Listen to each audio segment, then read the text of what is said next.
Amici bellini, nel momento in cui noi parliamo di calcio e ci sembra quasi un po' tutto finto, un po' tutto studiato a tavolino come fosse la trama di un film, noi facciamo una cosa così. Noi parliamo di calcio al cinema, di cinema nel calcio e viceversa. Guido Gentile per voi, lasciate tanti mi piace, questo è uno dei video dove si vede poi la differenza tra un canale qualsiasi e la community del Caffè Napoli 1926 che va oltre, va sempre oltre. Quindi godetevelo, questa è una prima parte perché poi ce ne saranno altre dove si andrà anche su temi e su film più cari a noi, mi viene da pensare a Diego. A voi. È un martedì pazzesco. Rumori incredibili, rumori. Amici bellini, ecco uno di quei video senza tempo, un video che può essere visto con calma, con fretta, insomma non c'è problema. Abbiamo il nostro, posso dire il nostro senza nemmeno aggiungere altro, Guido Gentile, e quest'oggi parleremo, dopo aver fatto una chiacchierata sul suo canale Guido Gentile Piano Sequenza, che vi invito a seguire, dopo aver fatto una chiacchierata su cinema e musica, quindi unendo i nostri due background, adesso li uniamo ma parlando di cinema e calcio. Benvenuto Guido. Grazie Valerio, grazie a tutte le amiche belline e gli amici bellini. Una premessa necessaria, un po' come è stato sul video che abbiamo fatto con Valerio, diciamo, sul mio canale, è necessaria perché, diciamo, ottimisticamente il 99,99% delle persone che vedranno questo video sul tuo canale non solo non mi conoscono personalmente, non è detto che sia un male, ma nemmeno professionalmente, ed è molto difficile in, diciamo, pochi minuti sintetizzare quella che è un'idea di cinema molto personale. Faccio subito un esempio, andiamo subito al pratico oggi. Se una persona non conoscesse il calcio, uno dice guardati una partita, poi all'interno dell'universo calcio c'è la Lega Pro, la Serie B, Serie A, una Lega estera o addirittura la Champions League, campionati nazionali. Ecco, non posso fare così, non posso dirti vediti questo tipo di racconto, questa esperienza o questo collega, perché le conversazioni nascono proprio da qualcosa di veramente molto intimo che racchiude proprio il mio stare al mondo, non solo professionalmente. Nascono da un'idea, a volte istintiva, attorno a questa idea io costruisco un racconto che è circolare, che unisce appunto lo studio e quindi poi la divulgazione del linguaggio cinematografico, la storia del cinema, tutto attorno a quest'idea che potrebbe essere anche attorno a un solo oggetto. La feci una volta sugli occhiali, come diventano narrazioni all'interno della storia, legate poi anche a esperienze personali. E per complicarmi la vita mi piace molto vedere come il cinema e qualunque attività, come può essere o professionale o meno, l'architettura, la moda, la musica, si influenzino a vicenda. Quindi come la moda ha influenzato il cinema e viceversa. Ultimo esempio, citando qualcosa di già ormai una ventina di anni, però sicuramente più adatto a un pubblico giovane come voi, Matrix. Nel secondo episodio di Matrix, la costumista, che è una donna eccezionale, grandissimo talento, una donna australiana, trovò in un mercato orientale una stoffa di pochissimo valore, una stoffa da battaglia, eccetera, e creò poi quest'abito, possiamo dire quasi di taglio talare, perché è diverso la vestizione di Neo tra il primo capitolo, il primo capitolo e il secondo. C'è da dire che gli amici anglosassoni già notano piccole sottigliezze. Neo in inglese è l'anagramma di one, the one è l'eletto, in italiano si perde questo senso. The chosen one ecco, l'eletto è in un abito talare perché rispetto al primo capitolo, quando lui non aveva consapevolezza della sua missione, dei suoi poteri, che acquisisce solo nell'ultimo scontro con l'agente Smith, così, detto adesso lui è il messia. E come è vestito il messia? Con questo abito che richiama quasi un prete. Questa è narrazione cinematografica, non è solo bellino, quello che io dico sempre nelle mie conversazioni: non serve, Guido, a far vedere quanto è bella la villa in un film, ma che significato ha, che evoluzione nella storia, entra nella psicologia dei personaggi. E poi che c'entra col calcio? In realtà io ci ho pensato questa cosa che per puro diletto con Valerio, però poi ha assunto nella mia testa qualcosa, anche se sarà breve, compatibilmente le mie conversazioni durano 3 ore, da 3 ore in poi. Ovviamente io preparo tantissime clip e non sappiamo se su internet, per varie questioni di copyright, non sto lì a parlare 8 ore, né mi scrivo mai nulla. Preparo delle clip e ogni volta spiego clip. Nel calcio ho fatto una riflessione che secondo me può essere interessante, che mi ha portato poi all'idea di queste 3 scelte. La prima riflessione è che quasi sempre nel cinema italiano il calcio e anche gli altri sport è stato raccontato in chiave comica o comunque da commedia. Ma già dal 32 io cito, insomma, a memoria al random un film che si chiama 5-0, su un 5-0 della la Juventus, i due maghi del pallone che era con Franco e Ciccio, il presidente del Borgo Rosso Football Club che è del 70, che era con Alberto Sordi, l'arbitro che è sempre di quegli anni, del 74 con Buzzanca e dello stesso regista che era Luigi Filippo D'Amico. Eccezionale veramente, andando negli anni 80 con la Battantuono, i fratelli Vanzina, il tifoso, l'arbitro, il calciatore che è di Pierfrancesco Pingitore, al bar dello sport, lo conoscono tutti, con Lino Banfi, il Diavolo e l'acqua santa con Thomas Milian, poi Paolo Roberto Cotechigno, centravanti di sfondamento, ma sono tantissimi, no? Che era con Carmen Russo Alvaro Visali, l'allenatore del pallone, quello forse più famoso con Lino Banfi, mezzo destro, mezzo sinistro, insomma non voglio turarvi le scatole con ostentazioni, sono decine e decine e decine, e tranne qualche rara incursione un po' più seria, tipo Pupi Avati, l'ultimo minuto, c'è questa differenza, mentre nel cinema anglosassone, statunitense in particolare, lo sport in genere, chiaramente non il calcio perché è uno sport non minore, residuale, possiamo proprio dire, non ancora sfondato, e siamo passati tanti anni da USA 94, invece è rappresentato in chiave epica. C'è proprio l'eroe, c'è Rocky nel primo capitolo, è l'eroe. L'eroe è un personaggio che ha un'evoluzione all'interno della storia, non è il protagonista. Il famoso Infatti, arco, no? Rocky ha il suo arco, alla fine del film è maturato da un punto di vista personale, sportivo, sentimentale.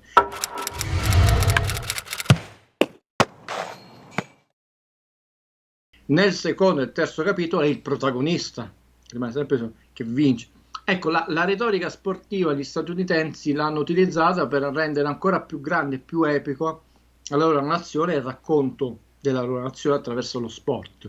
Non solo il pugilato, ma possono esserci anche film. Ricordo un film degli anni 80, colpo vincente su basket universitario con Gene Hackman, o che dirvi, anche quando è utilizzato all'interno di un racconto di fantascienza dispotica in chiave fumettistica come Fuga da Los Angeles, che è una sorta di remake sequel reboot di Fuga da New York. In Fuga da New York Jan Aplisky è costretto a sfidare un gigante sul ring del Madison Square Garden, di nuovo lo sport, di una New York ricostruita in un'altra città, sappiamo.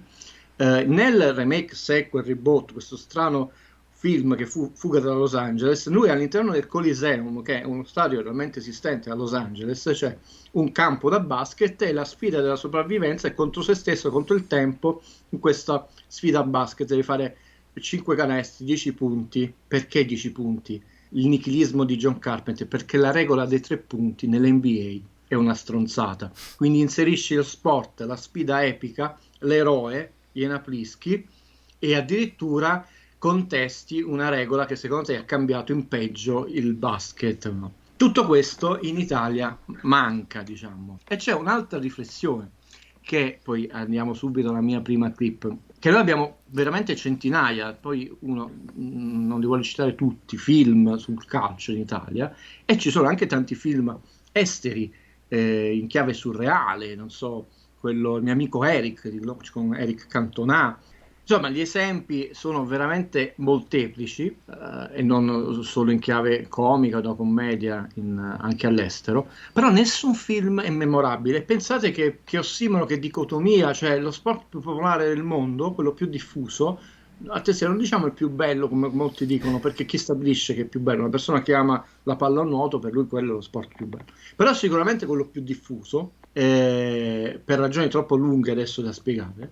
Narrativamente nel cinema non è stato rappresentato mai bene, ma perché? Per colpa dei cineasti? No, probabilmente perché il linguaggio cinematografico si basa sulla manipolazione del racconto e quindi l'istanza narrante deve portare lo spettatore a convincersi, a credere in determinate cose e poi spiazzarlo, emozionarlo e nello stesso tempo creare uno senso di totale immedesimazione con i protagonisti della storia. Il calcio invece si basa su un'emozione che è dettata dalla irripetibilità della situazione. È un'emozione che non si può ripetere, e non perché lo dice Guido, Facciamo esempi concreti, no? Quante volte passa in televisione un Trinità, l'anno scorso ha fatto 50 anni, ma può essere Via Convento, lo stesso film di Totò, e una persona li ha visti e rivisti e rivisti, e lo stesso si rivede, e il giorno dopo dicono ancora 5 milioni di ascolto per altrimenti ci arrabbiamo, con Bud Spencer e Terence Hill. Eppure li abbiamo visti e rivisti. Provate sabato a fare la replica della partita di ieri in Champions League. Non c'è, non è Non programmata, perché farebbe un flop, perché è un'emozione che non puoi rivivere. Poi fa piacere ogni tanto rivedersi delle partite, dei gol, la tripletta di Cavani famosa con la Juve, ma non è la stessa cosa. Il calcio ha un'altra emotività all'interno della sua situazione. Questa è la chiave probabilmente per cui non ha sfondato nel cinema, perché non è che non ci sono i mezzi per rappresentarlo, raccontarlo. Ecco, questa lunga premessa era necessaria, perché ho cercato di ricordarvi dei momenti che a questo punto non hanno questa capacità di diventare linguaggio di patrimonio collettivo, ma di catturare l'essenza dello sport calcio, o quantomeno di catturarne alcune ossessioni. Ok. Primo film è un film argentino, si chiama Il segreto dei suoi occhi del 2009 di Juan José Campanella, film straordinario.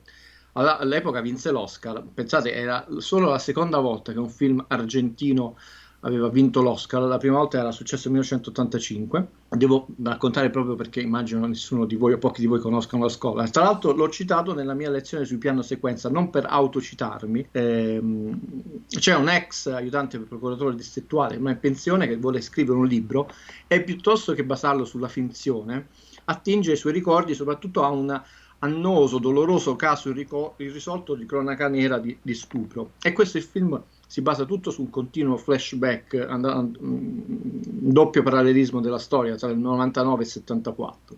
Uno dei momenti cardini, appunto, loro non riuscivano mai a trovare questo presunto criminale, e che un suo aiutante con evidenti problemi di alcolismo, lui lo trova in un bar e lo rimprovera, non solo perché continua a ricadere in questo problema che si andava a ubriacare nel bar, ma perché aveva sottratto delle prove importanti che erano le lettere di questo presunto stupratore. E lui dice, invece di cazziarmi, senti qua, incomincia a leggere queste lettere e risponde nel bar un notaio che incomincia a citare tutti i dati, i retroscena di questi nomi, che in realtà non erano nomi fittizi, erano nomi di giocatori di una squadra argentina, il Racing. Ed è 1, è 2, è 3, è 4, e l'aiutante un po' bevone, aiutante sostituto procuratore, ha l'intuizione. Questa persona è un appassionato di questa squadra di calcio.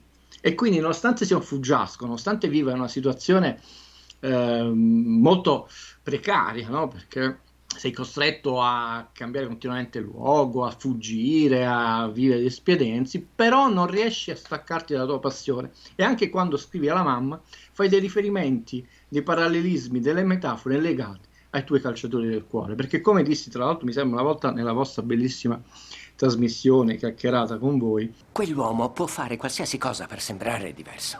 veramente tu puoi cambiare casa, lavoro, si spera no, moglie, tante situazioni, Ma c'è una cosa che non può cambiare né lui né te né io, nessuno. veramente la squadra del cuore no. E secondo me perché è un momento eccezionale, non solo perché realmente racchiude quella che è una delle ossessioni più grandi, forse malsane, ma perché il regista è bravo a inserirlo all'interno della finzione cinematografica, nella narrazione, come un elemento cardine, da cui la storia ha una vera e propria svolta. Quindi inserisce quello che è un'ossessione tipica. Gli argentini sono veramente tifosi, noi pensiamo di essere molto tifosi in Italia, ma gli argentini è la patria, forse insieme al Brasile, anche se il calcio sappiamo è stato inventato dagli inglesi in maniera più aristocratica, poi il grande bacino d'utenza è il Sud America, come svolta narrativa. E la rafforza ancora di più perché poi c'è quello straordinario piano sequenza all'interno di uno stadio, perché loro cercano continuamente durante le partite, ovviamente ne vediamo solo una, questo criminale che in questo caso è tifoso e il tifo lo tradisce per la sua squadra. E questa cosa tra l'altro nella nostra cronaca è capitata con alcuni mafiosi, alcuni esponenti, e io l'ho trovato straordinario proprio per questa intelligenza di catturare l'essenza della passione di uno sport così irrappresentabile nel cinema e farlo diventare il momento in cui il film poi trae una... Senza questo momento la storia si sarebbe sviluppata in un'altra direzione, invece con questa intuizione si sviluppa in un'altra direzione. E se non bastasse, perciò è ancora importante questo momento, di che cosa parla Il segreto dei suoi occhi? Parla anche dell'incapacità di mostrare i propri sentimenti, perché il protagonista è da sempre innamorato della sua superiore, Irene. Ecco, come i tifosi forse li manifestano un po' troppo, a volte in maniera anche esagerata, i suoi sentimenti, diventa, vedete, lo specchio speculare al contrario questa scena. Il protagonista per tutta la vita è stato incapace invece di manifestare, dichiarare il suo amore alla donna, a Irene. Bellissima questa scena. Mamma mia, complimenti, bellissimo. E poi se non viene voglia di vedere il film, per chi non l'avesse visto, insomma io non l'ho visto, quindi lo andrò a cercare da qualche parte. Mamma mia, mi sono appassionato. Mi sono appassionato perché poi quando l'elemento cardine è una delle tue passioni si raddoppia l'effetto. Vado io o vai tu? Vai con un altro senza problemi. Io il mio, anzi, lo accenno, ma me lo devi descrivere tu in due parole, perché niente, finisce qua e poi ci saranno altre puntate. Chi può indovinare? Qualcuno può indovinare qual è stato il film scelto da me e poi ci saranno altre puntate se questo video avrà del successo, perché Guido Gentile ci dà tanto durante le live, ci dà tutta la sua memoria, tutta la sua conoscenza, la sua esperienza. Adesso dimostriamo qualcosa a Guido. Andatevi a iscrivervi al suo canale e ci vediamo presto. Forza Napoli sempre. Da New York Valero Fluido è tutto, scusate. Quindi dobbiamo arrivare ai 10.000 arriviamoci, si deve cliccare sopra la cosa così, poi cliccate sulla campanella, poi vi iscrivete al canale Telegram, poi dovete praticamente fare Basta, sei cringe, quante cose. tutte le cose bellissime. Mi fai il Io caffè. mi ricordo come mi chiamo,